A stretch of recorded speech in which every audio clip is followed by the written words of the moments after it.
है कि हम जिस छात्र को, जिस स्टूडेंट्स को पढ़ाए हैं, वह अपनी कामयाबी की ओर जा रहा है। दुख इसलिए हो रहा है कि मेरे दो अनमोल रतन जा रहे हैं।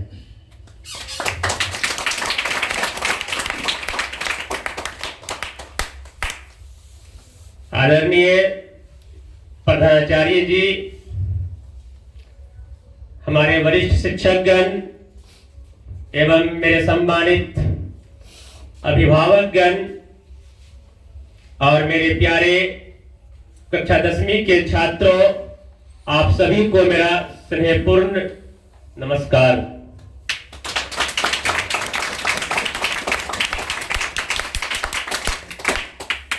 आज का दिन बहुत भावुक करने वाला है। ऐसा लग रहा है जैसे कल ही आप सब छोटे बच्चे बनकर इस विद्यालय में आए थे और आज आप एक जिम्मेदार युवा के रूप में यहां से विदा ले रहे हैं।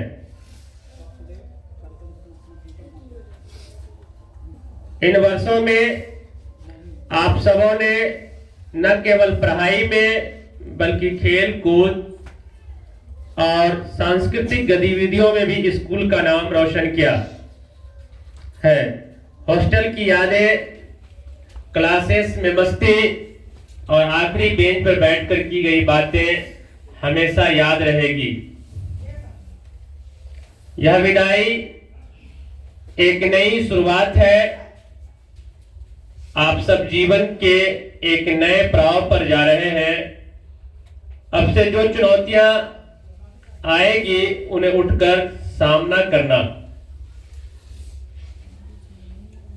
बोर्ड परीक्षा में अच्छा प्रदर्शन करने के लिए मेहनत करें, लेकिन याद रखें परीक्षा से कहीं बड़ा आपका चरित्र है। लेकिन अच्छे इंसान बने और अपनी मेहनत पर विश्वास रखें। मैं आप सभी के उज्जवल भविष्य, सुखद जीवन और अच्छी सफलता की कामना करता हूं। स्कूल के दरवाजे आपके लिए हमेशा खुले रहेंगे।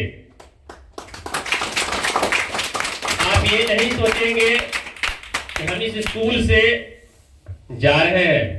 बच्चे आते हैं स्कूल में लेकिन स्कूल से जाते नहीं हैं, बल्कि उसको स्कूल युद्ध के मैदान में लड़ने के लिए भेजते हैं और पूरी रणनीति के साथ भेजते हैं ताकि आप उस युद्ध में विजय प्राप्त करके आए।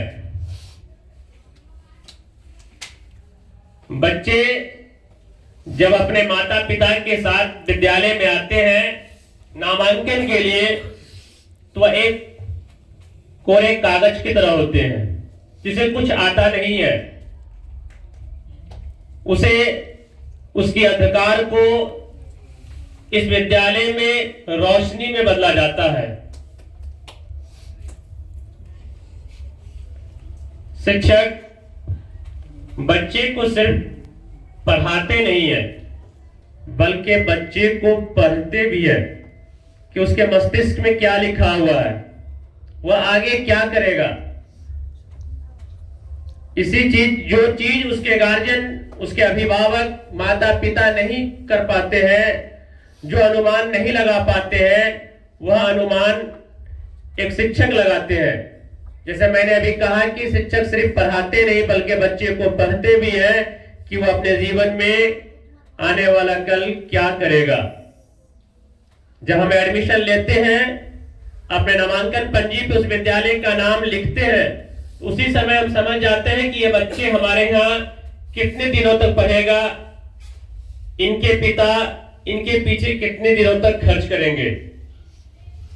यहाँ जो उपस्थित हमारे बच्चे के अभिभावक गण हैं, वो इस बात को नेगेटिव नहीं लेंगे जो मैंने बोला कि खर्च करेंगे, क्योंकि यहाँ जो सीनियर स्टूडेंट्स हॉस्टल में रह रहे हैं, बच्चों के साथ जो रह रहे बच्चे हैं, जो जा रहे हैं, साथ में जो छोटे बच्चे हैं वो भी इससे कुछ सीख रहे हैं। तय कि प्रियांशु कुमार और वाहिद अंसारी लंबे समय से रह रहा है, जिसमें कि इसका एडमिशन डेट भी बताया गया कि कब एडमिशन हुआ था। तो डेट पता है हमें, तो समय भी याद है कि शाम के समय में एडमिशन लिए थे 2016 में। क्या सर, शाम का ही टाइम था ना? वो उस समय लिए थे जिस समय वो हाफ पैंट पहन के, छोटा सा जो पैंट बिकता है बाजार में कट्टू, उसे पहन कर आया था। और इनके पिता हमको कहे थे कि हम इसको लाए, बहुत बदमाशी करता है। एक जगह मेहमानी में ले गए, वहां पटुआ रखा हुआ था, आग लगा दिया, पूरा पटुआ जल गया। यहां जब एडमिशन लिया उसके बाद से जब यह रहना शुरू किया तो ये अपने घर जब भी गया 2 दिन 4 दिन 5 दिन के लिए तो घर पे मेहमान की तरह रहा। लेकिन इसकी बचपन को मैं बहुत करीब से देखा और बचपन से लेके इसको बाल्यावस्था के बाद से जो युवा अवस्था में प्रवेश किया, वहां तक कि इसका एहसास हमें है कि कैसे प्रवेश किया है, क्योंकि 24 घंटा ये हमारे करीब रहता था। अब ये जानेगा, यही बताएगा कि यहाँ पे इसने क्या खोया और क्या पाया। आज तक कभी भी कोई भी गार्जियन हमसे ये नहीं पूछे कि सर मेरा बेटा पढ़ने में कैसा है, सर मेरा बेटा का मैथमेटिक्स कैसा है, साइंस कैसा है, इंग्लिश कैसा है। लेकिन जरूर ये पूछते हैं बेटा से कि रे आज की खेल को की खेली, मुरी छो, भुजिया छो, बिस्किट और लेबी। आप हमें 10,000 रुपया महीना भी दीजिएगा तो हम वही खिलाएंगे जो हॉस्टल में खाना खिलाया जाता है, क्योंकि ये मेरा प्रोफेशन है। इसी चीज को ले बच्चे और बच्चे के अभिभावक को हमेशा संस्थान से गुडविल रखना चाहिए। जब भी संस्थान आए तो संस्थान के अंदर में एक कार्यालय होता है जिसमें उनके लिए कार्यालय बनाया जाता है, उनकी समस्याओं के समाधान के लिए बनाया जाता है। और स्कूल परिवार के साथ बैठ के बात करें, पूछें कि मेरा बेटा पढ़ने में कैसा है, मेरे बेटे का बिहेव स्कूल में कैसा है, घर पे ऐसा बिहेव था, अभी यहां इसका बिहेव कैसा है, क्या इसका बिहेव में कोई बदलाव हुआ कि नहीं हुआ। लेकिन ये चीज पूछते नहीं है, जो सबसे अहम चीज होता है। हमारे देश के एक महान शिक्षक कहा जाए या एक महान वैज्ञानिक कहा जाए या देश के एक अच्छे राष्ट्रपति कहा जाए, डॉक्टर एपीजे अब्दुल कलाम ने कहा था कि आप अपनी भविष्य नहीं बदल सकते हैं पर अपनी आदतें बदल सकते हो। अगर आप अपनी आदतें बदल लो तो आपका भविष्य अपने आप बदल जाएगा। ये पंक्ति से कुछ समझ में आया कि आप अपनी भविष्य नहीं बदल सकते हो पर अपनी आदतें बदल सकते हो। यानी जो आपकी गलत आदतें हैं उस आदत को अगर बदल लेते हो तो आपका भविष्य स्वतः बदल जाएगा। एक आम परिवार में रहने वाला व्यक्ति था, जैसे सर ने भी बताया कि डॉक्टर भीमराव अंबेडकर, वो एक महान जात से बिलोंग करते थे। उसी तरह से डॉक्टर एपीजे अब्दुल कलाम एक आम व्यक्ति थे जिनके पास सही से खाने के लिए भोजन नहीं था। जो व्यक्ति सपना देखा कि हम आसमान में उड़ेंगे, लेकिन उनका भी सपना स्वीकार नहीं हुआ। सपना देखे कि हम आसमान में उड़ेंगे लेकिन बने वैज्ञानिक। किसी विद्वान व्यक्ति ने उनको कहा था कि तुम्हारे माथे की रेखा बता रहा है कि तुम दुनिया में जानोगे तो देश का राष्ट्रपति बने, तो दुनिया जाना उनको। हमारे देश के एक महान शिक्षक डॉक्टर सर्वपल्ली राधाकृष्णन जी ने कहा था कि शिक्षा का दर्द वो जानेगा जिसके सीने में शिक्षा होगा। उन्होंने ही कहा था शिक्षा शिक्षक के दरवाजे से गुजरता है। इसलिए जब तक पढ़ने का मतलब ये नहीं है कि हम पढ़ लिए और हमको कल नौकरी मिल जाए, ऐसा कहीं कुछ नहीं है। नौकरी मिलेगी, अवश्य मिलेगी, उसके लिए आपको मेहनत करना पड़ेगा। बिना मेहनत किए हुए कुछ होने वाला नहीं है।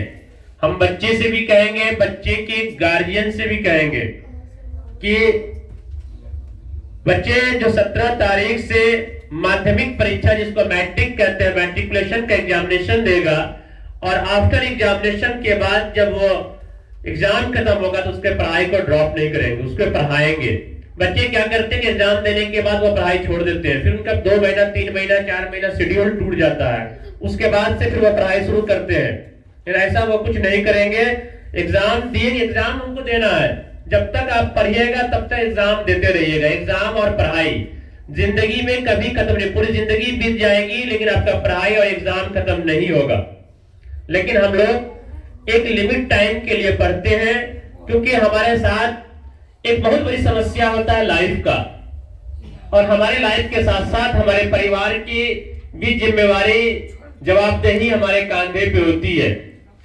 अगर इसलिए बच्चे और बच्चे के गार्जियन आफ्टर 12, जब तक बच्चा आपका मैट्रिकुलेशन के बाद 12 जिसको इंटर करते हैं, बच्चा पास नहीं कर जाता है, उसे आप मोबाइल नहीं देंगे। जिस तरह से हमारे छात्रावास में रह रहा था बच्चा, या जो बच्चे रहते हैं उनके हाथों में मोबाइल नहीं है, लेकिन जो बच्चा घर पे रहते हैं उसके हाथों में देखिएगा मोबाइल होगा, बाजार में लेके बैठ के टिप टॉप एकदम घसका रहा होगा। अभी बच्चे कहते हैं कि पापा मुझे मोबाइल दीजिए, हम पढ़ेंगे। लड़कियां कहती है कि पापा मुझे मोबाइल दीजिए, हम ऑनलाइन क्लास करेंगे। लेकिन बच्चे कम समय में वो जवान हो जाते हैं, वो क्या पढ़ते हैं वो आपको ही पता नहीं है। जैसे कि कहा गया था कि कहावत है कि माँ जब बच्चे क्लास का कहता है कि जब माँ बच्चे अपने बेटे के रूम में इंटर करती है, प्रवेश करती है, तो बेटा से कहती है कि बेटा क्या कर रहे हो? बेटा मोबाइल में पढ़ रहा था। बेटा कहता माँ एक साइलेंट, चुप रहो, मैं पढ़ रहा हूं। फिर माँ कहती है बेटा क्या पढ़ रहे हो?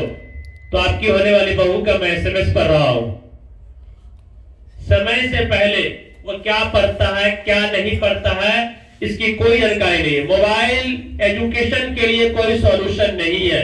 मोबाइल में जो ऑनलाइन क्लासेस होती है वो फिल्म की तरह होता है। सिनेमा हॉल में जो हम फिल्म देखते हैं और देखने के बाद जब हम निकलते हैं तो उसकी कहानी को बोलते हुए घर जाते हैं, बस उतना ही उसको भूल जाते हैं। फिल्म कैसे लिखा गया, उसकी कहानी को प्रोड्यूसर कैसे लिखे, डायरेक्टर उसको कैसे बनाए, इसकी जानकारी नहीं होती। इसलिए फिल्म देख लिए और निकल गए।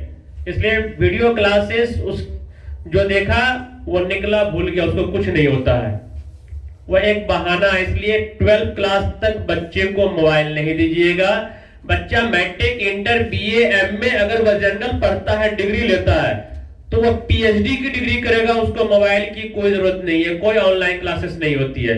लेकिन बच्चे अगर बेस मजबूत है, आफ्टर 12 यानी इंटर के बाद अगर वो पढ़ते हैं तो उन्हें मोबाइल की आवश्यकता, टेक्नोलॉजी का जमाना है तो उसे पढ़ सकता है, क्योंकि बच्चा 12 के बाद मैच्योरेट हो जाता है, उसे अच्छे और खराब की सलाहियत समझ में आती है।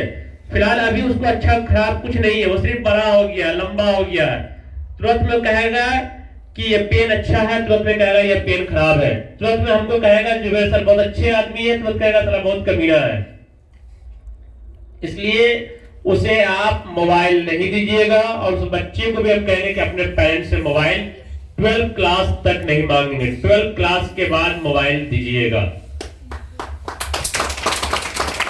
और बच्चा ये माइंड डिटरमाइन कर ले, और बच्चे के गार्जियन अपने घर के हालात देखेंगे कि हमारे घर का हालात क्या है।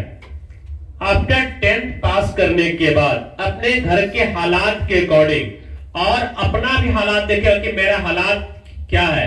हालात का मतलब है आपका स्टूडेंट्स का कि आपका 3 फैकल्टी होता है मैट्रिक के बाद। मैट्रिक में तक आप टोटल सब्जेक्ट पढ़ते हैं, लेकिन आफ्टर 10th 3 सब्जेक्ट आपके पास आता है। एक का नाम साइंस है, दूसरे का नाम कॉमर्स है, तीसरे का नाम आर्ट्स है। आप सोच समझकर अपना फैकल्टी रखेंगे। जल्दबाजी में, जोश में आके होश नहीं गवा देना है। और गार्जियन ये देखेंगे कि हमारा हालात कैसा है, हम अपने बच्चे के पीछे कितना खर्च कर सकते हैं और कब तक खर्च कर सकते हैं। एजुकेशन एक ऐसा फील्ड है, एक ऐसा मैदान है, जैसे एक फील्ड में क्रिकेट खेला जाता है, तो उसी तरह से उसी क्रिकेट के समान स्टूडेंट्स का लाइफ होता है कि जब तक कि अंतिम बॉल पिच पे नहीं गिर जाए तब तक मैच को हार नहीं मानना है। इसलिए बच्चे तब तक हार नहीं मानेंगे जब तक कि वो अपने मकसद में कामयाब नहीं हो जाएंगे। इसलिए हमने भी कहा कि हम लिमिट के लिए पढ़ते हैं, क्योंकि हमारे सामने एक बहुत बड़ी समस्या होती है फ्यूचर का। इसलिए हम आफ्टर 12 के बाद, अगर हमारे घर की हालात बहुत अच्छी नहीं है, तो हम 12 के बाद ही कंपटीशन की तैयारी करेंगे। छोटा सा ही जॉब मिलेगा, हम उस जॉब को ले लेंगे। आगे ग्रेजुएशन रहा, जिसको बीए कहते हैं, हम कोरेस्पोंडेंस में एडमिशन ले लेंगे। समय भी बहुत ज्यादा हो चुका है। हमने पहले भी कहा, सर भी कहे कि बच्चे 9 साल से अधिक रहे, और कैसे बड़े हो गए ये हमें भी समझ में नहीं आया। ऐसा लगता है कि जैसे बच्चा कल ही मेरे पास आया था और आज जा रहा है। अभी तक जो शिक्षण का हमारा अनुभव है, इतना लंबे समय तक मेरे पास एक भी बच्चा नहीं रहा था, जितना कि ये दोनों स्टूडेंट्स रहने के साथ साथ मेरा सेवा भी बहुत किया है। चला तो जाएगा, लेकिन जब जब हम नाश्ता करने के लिए जाएंगे तो इसकी यादें हमें याद आएगी। जब कोई दूसरा स्टूडेंट लेकर जग में पानी लेकर आएगा हाथ धुलाने के लिए, उस समय हम इस बच्चे को याद करेंगे।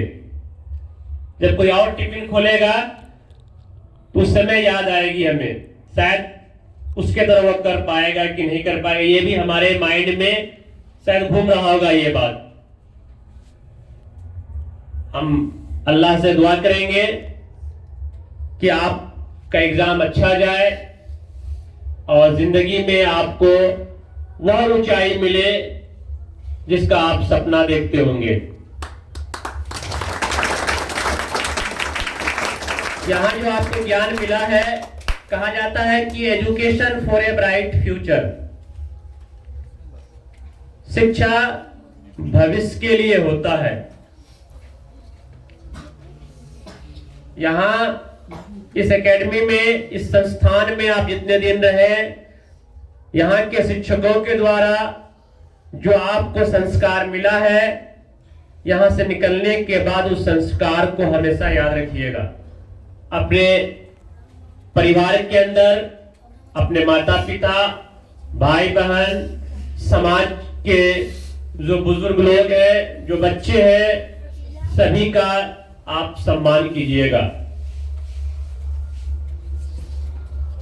इसके साथ एक बार फिर क्लास 10वीं के दोनों अनमोल रत्न के लिए इस विदाई समारोह की हार्दिक शुभकामनाएं, और अल्लाह आपको कामयाब करे। शुक्रिया।